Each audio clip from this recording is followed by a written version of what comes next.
और अगर जवाब गलत लिखा गया, जैसे मंत्री जी ने कहा मैं खुश हुआ, उन्होंने कहा जिन लोगों ने जवाब लिखा है उनके खिलाफ कार्रवाई होगी और होनी चाहिए।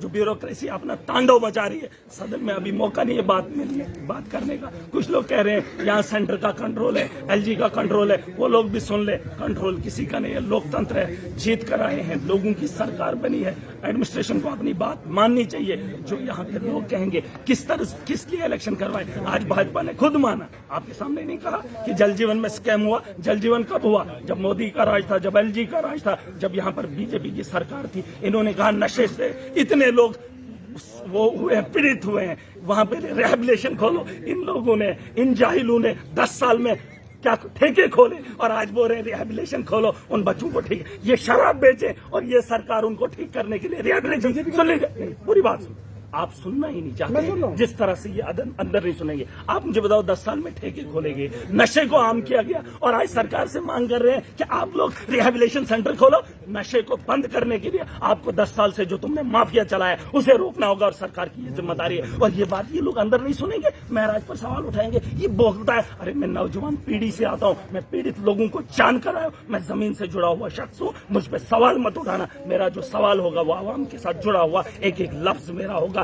कोई बेहुदा सवाल, कोई बेहुदा जवाब सुनने की इजाजत जो कंडक्ट आपका असेंबली के अंदर था, आपको लगता है कि सही था कंडक्ट? वो कौन सा कंडक्ट? जिस तरीके से आप डिस्टर्बेंस क्रिएट कर रहे थे।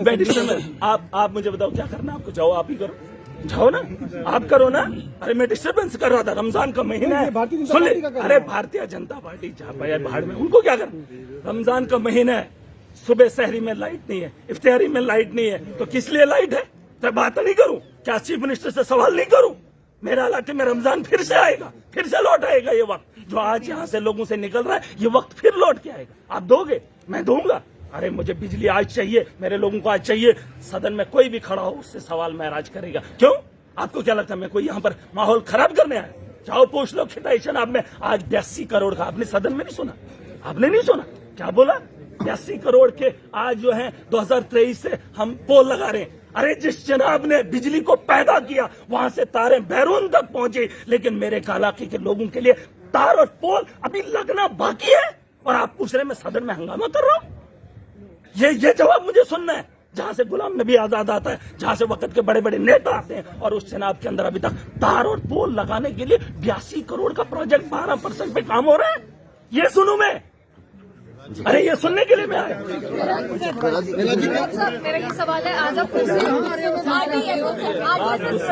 बात उससे के लिए बाद 7 साल के बाद चुनाव हुए और चुनाव होने के बाद 7 साल के बाद जो लोगों ने उम्मीद लगाई थी, वहां पर भी सवालों के जवाब एडमिनिस्ट्रेशन दे रही है, सरकार नहीं दे रही। जिस दिन चुने हुए नुमाइंदे, उन्हें सवालों का जवाब पता है। देखिए जो 7 साल से गाँव के अंदर थे, इलाकों के अंदर थे, जो आज नेता हैं, वो सारे सवालों के जवाब जानते हैं, लेकिन आज भी लिखत में उन्हें ब्यूरोक्रेट दे रहा है। मुझे तकलीफ हो रही है। वो ब्यूरोक्रेट जिसने मेरी आवाम को नचाया है, जिसने जम्मू कश्मीर को लूटा है, आज उसी का जवाब महराज सुनने के लिए आवान में नहीं आएगा। आवान में वही जवाब सुनेगा जो एक सड़क पे बैठा हुआ शख्स, जो ये नेता है, इन्हें सवाल भी पता है, उनके जवाब भी पता है। बस फर्क इतना है, ये इम्प्लीमेंट कब करेंगे या अपनी कार्रवाई कब करेंगे, अपनी ताकत जनता के लिए कब दिखाएंगे, उन लोगों को कब रोकेंगे। रेत का माफिया है, स्कूल का माफिया है, शराब का माफिया है, सड़क का माफिया है, अस्पताल का माफिया है। उन चीजों पर रोक कब लगेगी, उस दिन का इंतजार महराज करेगा, वरना तब तक बोलना छोड़ेंगे।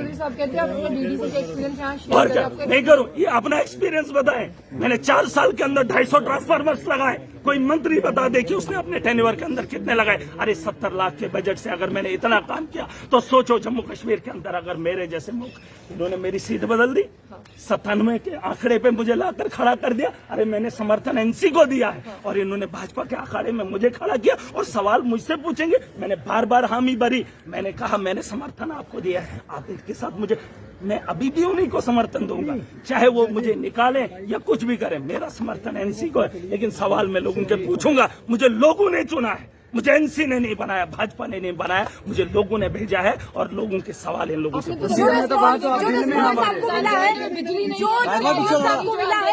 देखिए। रेस्पॉन्स इनका मिले या ना मिले, मुझे उससे गर्ज नहीं है। मैं अपनी बात बेबाकी से रखूंगा, पूरी ताकत से रखूंगा और इन लोगों को समझाऊंगा। अगर ये लोग नहीं समझेंगे, पूरी ताकत से और समझाएंगे। लोग जिस दिन समझ जाएंगे, आज तो आपने देखा इस सदन में भी नया हुआ 50 से ज्यादा लोग नए हैं। अरे मुझ जैसा आदमी भी पहली बार आया है। अभी सीट 97 की है तो खिसकते खिसकते हम भी पहुंच ही जाएंगे। ऐसा नहीं है।